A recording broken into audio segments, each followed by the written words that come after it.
Πρότυπό του είναι ο Μάρλον Μπράντο. Τον θεωρεί κορυφή της υποκριτικής. Όπως λέει, μέχρι τότε οι ηθοποιοί έλεγαν απλώς όμορφα λόγια. Ο ίδιος έγινε ηθοποιός όταν κλήθηκε να καλύψει φωτογραφικά τις πρόβες ενός θεατρικού. Βρήκε πολύ ενδιαφέρον αυτό που έβλεπε και αποφάσισε να το σπουδάσει στη Σχολή του Θεάτρου Τέχνης. Ο λόγος για τον Σόλωνα Τσούνη ή αλλιώς Διονύση Χαμπέα, τον πρωταγωνιστή της σειράς του Αλφα, το Σόι Σου. Καλημέρα. Πώς και έτσι πρωινός εσύ? Είπα να πάω για ένα καφέ πριν το φαΐ. Αφού δεν πίνει καφέ, λες. Ρε, μα με ξασκέπασες. Δεν πιστεύω να έχεις σκοπό να πας στο ραντεβού με το ποδήλατο κατεδρωμένο σαν το χαμάλι. Όχι, ρε, μπα. Λοιπόν, εγώ φεύγω, θα επιστρέψω σε κανένα 2 ώρο. Πώς θα πας? Τι σας κόφτε σας, μωρέ, πώς θα πάω? Από το 2007 που αποφοίτησε από το Θέατρο Τέχνης Κάρολος Κουν και μέσα στα 12 χρόνια που μεσολάβησαν, ο Σόλον Τσούνης πρόλαβε να κάνει και τηλεόραση και θέατρο και λίγο κινηματογράφο. Οι ιστορίες του αστυνόμου Μπέκα, όλα στον αέρα. Πού είσαι τόση ώρα, ρε Καούτσαλο? Μίλαγα με τον παπά μου στο τηλέφωνο. Θα έρθει αύριο στην Αθήνα να αγοράσει την τηλεόραση. Χεστήκαμε. Γιατί μου μιλάτε έτσι, κυρία Μαράτου? Κι εγώ του έλεγα ότι είστε πολύ καλός άνθρωπος. Ο βιοπαλαιστής στη Στέγη, το ημέρωμα της Τρίγκλας, ο τελευταίος επισκέπτης είναι κάποιες από τις παραστάσεις στις οποίες ξεχώρισε. Ενώ φέτος υποδίεται το γιο της Λοξάντρας στο ομώνυμο θεατρικό.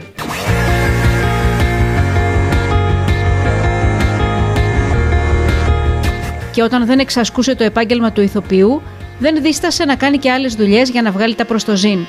Μπουφετζής, υπάλληλος σε βίντεο κλαμπ και σε σαντουιτσάδικο, ακόμα και μέλος συνεργείου που ανακατασκεύαζε σπίτια και οικοδομές στο Παρίσι. Ναι, καλά ακούσατε. Εκεί που η καριέρα του είχε πάρει ανωδική πορεία, ο Σόλον Τσούνης αποφάσισε να τα εγκαταλείψει όλα και να ακολουθήσει το δρόμο της καρδιάς του και τον έρωτά του στο Παρίσι. Μόλις τελείωσε η περιοδεία της παράστασης στο ημέρωμα της Τρίγκλας, μάζεψε τα πράγματά του και έφυγε. Στο Παρίσι έμεινε έναν ολόκληρο χρόνο. Δεν ήταν μόνο έρωτας. Ουσιαστικά είχα τάσεις φυγής. Ήθελα να ζήσω κάπου εκτός, να καθαρίσω το μυαλό μου που είχε μπερδευτεί. Σκεφτόμουν αν μου αρέσει αυτή η δουλειά, αν μπορώ να αντέξω, τι θέλω στη ζωή μου. Χρειαζόμουν μια απόσταση από όλα. Ξεκαθάρισα πολλά πράγματα για το μέλλον. Ήταν η πρώτη φορά στη ζωή μου που έμεινα τελείως μόνος, οπότε είδα τι αντέχω, τι αξίζω ως άνθρωπος, πώς με βλέπουν άτομα που δεν με έχουν ξαναδεί ποτέ στη ζωή τους, πόσο μετράω ως προσωπικότητα και ενέργεια. Πίστεψα τότε στον εαυτό μου, κατάλαβα ότι είμαι συμπαθής και ότι μπορώ να κάνω φίλους. Τις ελεύθερες ώρες του ζωγραφίζει, ενώ όταν ήταν μικρός στο Αγρίνιο είχε γεμίσει την πόλη με γκράφιτι που έφτιαχνε μαζί με τον Δημήτρη και τον Μανώλη. Ήταν η No Reason Why. Παράλληλα με τη γυμναστική κάνει σκέιτ, με τον κολλητό του τον Δημήτρη. Είναι η ψυχοθεραπεία του.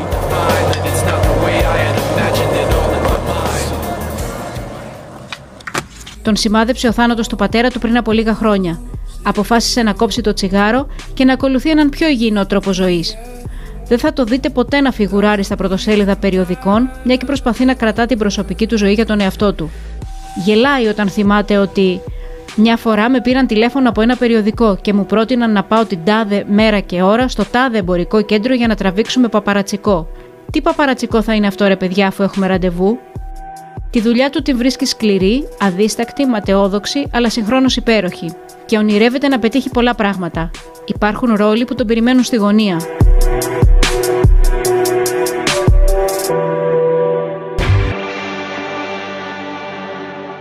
Από πού να το πιάσω και μόνο να τα αφήσω? Είναι τόσα πολλά πράγματα που θέλω να συζητήσουμε. Πάντως ήταν πολύ ωραίο. Ευχαριστώ πάρα πολύ για το βίντεο. Υπήρχαν πράγματα να πούμε. Τι κάνεις? Νομίζω έχουμε πάντα. Καλά, είμαι πολύ καλά. Είμαι χαρούμενος που σε βρίσκω. Και εγώ χαίρομαι πολύ που είσαι εδώ. Είσαι πρωταγωνιστής ένα από τα πιο αγαπημένα σύριαλ τα τελευταία χρόνια. Προβάλλεται και εδώ στο σπίτι μας. Παίζεις και σε παράσταση θεατρική. Νομίζω είσαι κομπλέ από όλες τις πλευρές. Ναι. Ό,τι μπορεί να ζητήσει ένα ηθοποιός το έχει αυτή τη στιγμή. Τηλεοπτική επιτυχία και θέατρο που πάει και καλά, όπως γνωρίζω. Πάει πολύ καλά. Και τα δύο πάνε πολύ καλά, δόξα τω Θεώ. Είμαι πολύ χαρούμενος φέτος και είναι όπως το είπες. Είμαι κομπλέ, είμαι full. Και τώρα, το πρώτο πράγμα που θέλω να σε ρωτήσω, ας πούμε, πραγματικά έγινες ηθοποιός επειδή κλήθηκες κάποια στιγμή να σε χρησιμοποιήσουν για να γίνει η φωτογράφηση σε κάποιες πρόβες, ας πούμε, έτσι τυχαία? Ναι, κοίτα, εγώ με το που έφυγα από το Αγρίνιο που μεγάλωσα, ήρθα στην Αθήνα, έδωσα στην Καλών Τεχνών. Κάτι με χάλασε στον τρόπο που γινόντουσαν οι εξετάσεις εκεί πέρα και λέω, άστο, αυτό θα το κάνω, ας πούμε, σαν χόμπι. Οπότε πήγα και σπούδασα φωτογραφία και δούλεψα. Και σε κάποια φάση κάπου με βρήκαν και μου λένε θέλουμε να τραβήξεις φωτογραφίες για μια παράσταση που δεν θυμάμαι καν ποια παράσταση. Και πήγα και έζησα τη διαδικασία των προβών και πραγματικά μαγεύτηκα. Ξέρεις, λέω, όπα. Στο Παρίσι η πρώτη μου δουλειά ήταν σε γραφείο, πώς να το πω, σαν οικοδομή, μόνο που εκεί πέρα δεν χτίζουν, αναπαλαιώνουν.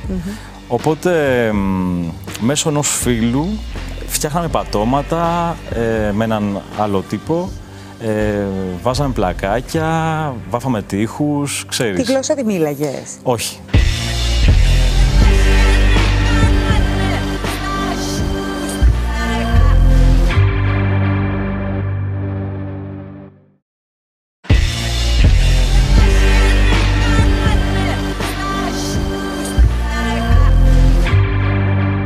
Εσύ δεν έχεις ξαναδοκιμάσει ποτέ να δεις αν έχεις ταλέντο, ή ξέρω, βλέποντας τηλεόραση, έχοντας πάει στο θέατρο, ποτέ δεν σου είχε γεννηθεί μέσα σου το ότι μήπως μπορώ να το κάνω κι εγώ αυτό?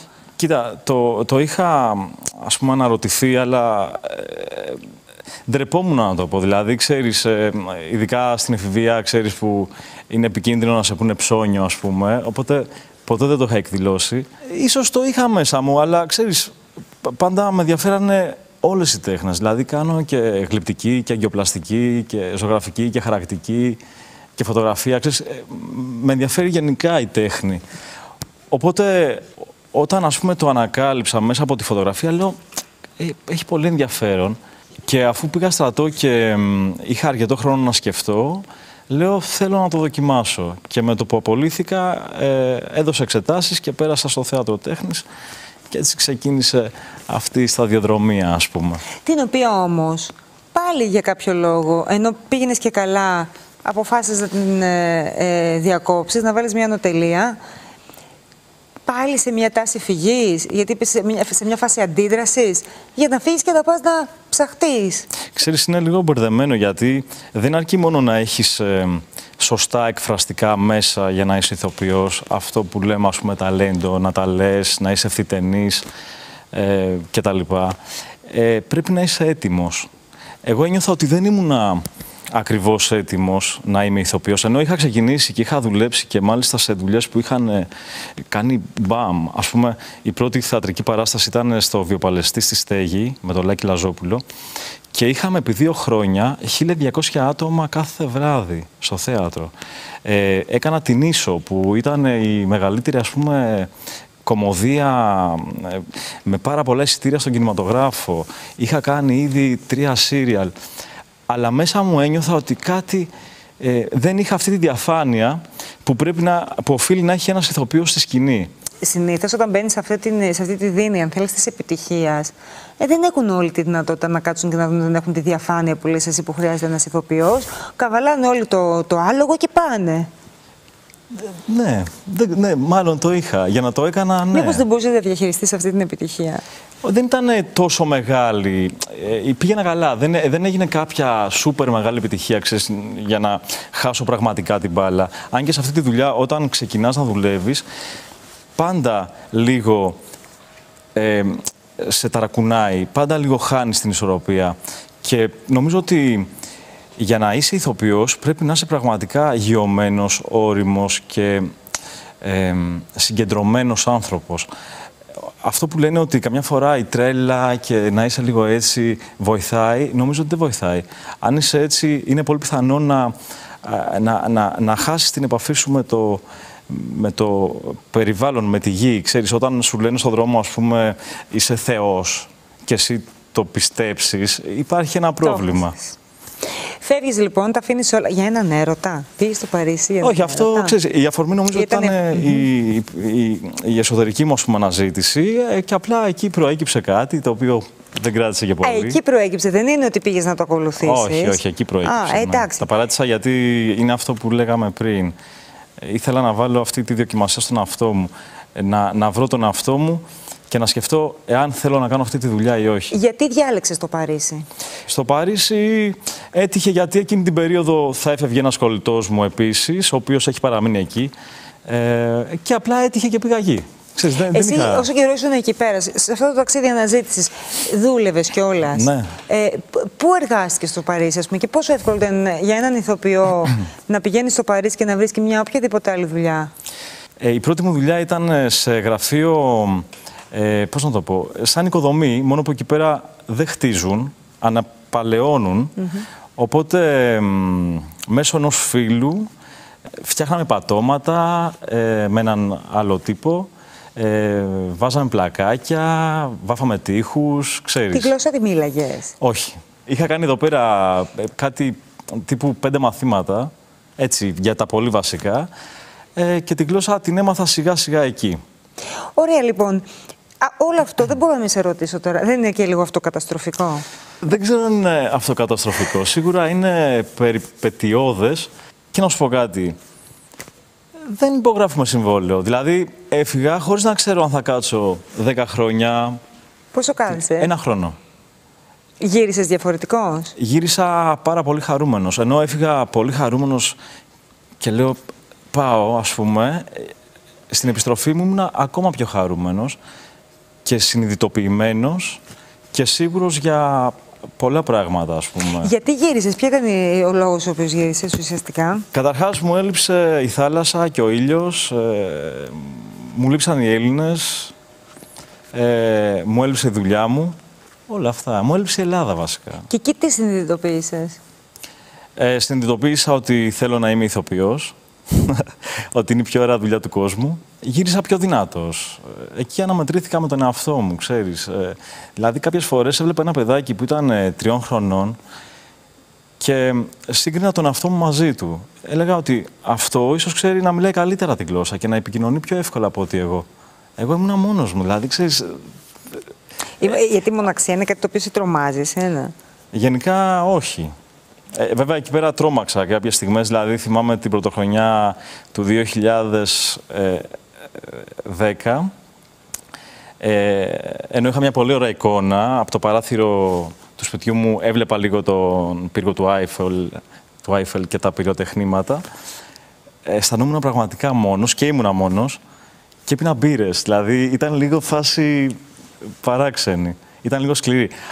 Αλλά γενικά τη μοναξιά δεν τη φοβάμαι. Και σίγουρα μετά από αυτό το ταξίδι μου τη φοβάμαι λιγότερο. Όταν ήσουν εκεί ή φεύγοντας για να πας προς τα εκεί, δεν σκέφτηκες ποτέ ότι θα φύγω τώρα από το χώρο, μην με ξεχάσουν, πώς θα ξαναμπω? Ναι. Θα είναι εύκολο να ξαναμπω, θα έχω προτάσεις, όταν δεν σε βλέπουν δεν υπάρχεις. Όλο αυτό δεν σε προβλημάτισε λίγο? Με προβλημάτισε πάρα πολύ, μπορώ να σου πω.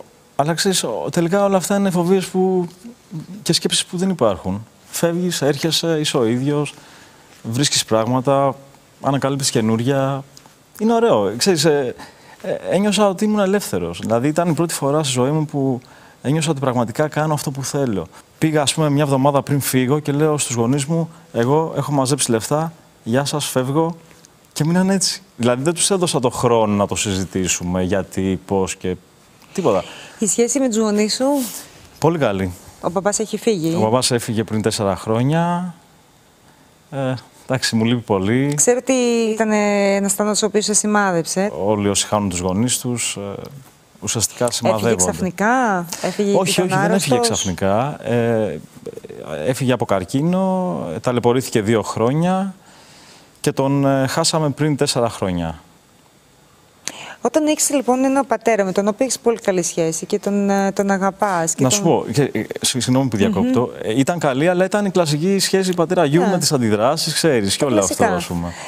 Αυτά τα 2 χρόνια που τον έβλεπες να είναι άρρωστος και να δίνει τη μάχη του, ας πούμε, του είπες πράγματα που ήθελες να ξέρει? Αν τώρα μπορούμε να πούμε ότι αυτή η αρρώστια έχει κάποιο καλό, το καλό είναι ότι μπορείς να έρθεις κοντά, ας πούμε, με τους ανθρώπους αυτούς και ουσιαστικά να τους αποχαιρετήσεις, να αναπληρώσεις, ας πούμε, χρόνο, συναισθήματα, σκέψεις που δεν είχες δώσει, ας πούμε, δεν είχες κάνει.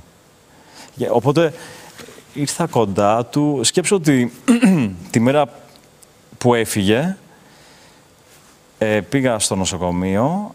Για κάποιο λόγο, ενώ μας είχαν δώσει γιατροί, ξέρω εγώ, 1 εβδομάδα ζωής, τους έβγαλε όλους έξω ξέρεις, και του είπα, ρε παιδί μου, πόσο τον αγαπώ. Τον ευχαρίστησα, δηλαδή, με τον τρόπο μου και πήγα στο θέατρο. Αλλά είχα το προαίσθημα ότι κάτι δεν, ας πούμε,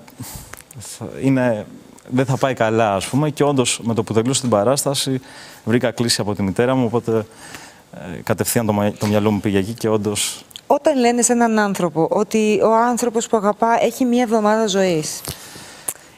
Ξέρεις, προετοιμάζεσαι, γιατί όταν αυτό το ζεις 2 χρόνια, είναι σαν να έχεις προετοιμαστεί ψυχολογικά. Ξέρεις ότι θα έρθει. Είναι σκληρό, αλλά συνειδητοποιείς ότι έτσι είναι η ζωή και θα γίνει. Είτε θέλεις είτε όχι, θα γίνει. Αδέλφια έχει. Άλλα 3. Άλλα 3 αδέλφια. Είστε 4 παιδιά, Ναι. Και τώρα ξέρεις που είπες αυτό, το πρώτο πράγμα που μου έρχεται στο μυαλό είναι πόσο σημαντικό πράγμα είναι η οικογένεια και η μεγάλη οικογένεια. Ξέρεις, σε τέτοιες στιγμές δηλαδή βλέπεις, ενώ είμαστε λίγο Σκόρπιο, ο αδερφός μου στη Βαρκελόνη, η μεγάλη μου αδερφή ήταν Αγρίνιο, τώρα είναι εδώ. Αλλά όταν γινόταν το σκηνικό αυτό ήταν στο Αγρίνιο, η μικρή μένει εδώ. Ξέρεις, ξαφνικά συσπηρώνεται η οικογένεια και γίνεται μια γροθιά και είναι τόσο ωραίο πράγμα. Εσύ σκέφτεσαι να κάνεις δική σου οικογένεια? Ναι, και μου αρέσουν και οι πολυμελείς οικογένειες. Επειδή είμαστε κι εμείς πολύ τεκνοί και το έχω ζήσει, μ' αρέσουν οι μεγάλες οικογένειες. Οι προϋποθέσεις υπάρχουν, ναι.